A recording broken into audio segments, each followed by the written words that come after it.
So I'm the chair of the Digital and Advanced Manufacturing Special Interest Group, and today we held a fascinating event around the science and the technology of the materials used in additive manufacturing.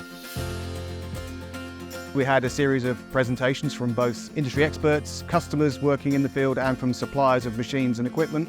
And at the end, we had a fascinating panel debate around how those industries interact and how we get the best use out of additive manufacturing for the future.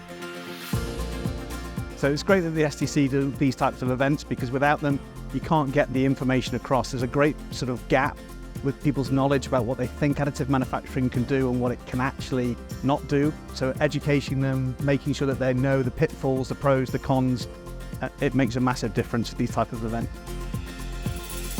I thought it was really good. I don't think I would have ever thought the group of people in attendance today would have ever been brought together in this kind of forum. So for me in the Ministry of Defence, that's a really exciting opportunity to collaborate. There are lots of things that I can talk to them about that are my problems, and there are lots of things that they can talk about that are, possible solutions to that. Having something like this is really beneficial because you're getting a different group of people together and discussing ideas from very different viewpoints. So being a member of the STC gives you those opportunities to look into different sectors and see what crosses over. It takes things forward for us, yeah.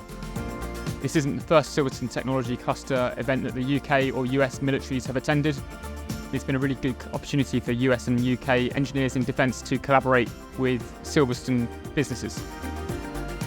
It was a great setup, great team, obviously networking, meeting potential new customers, and great day out.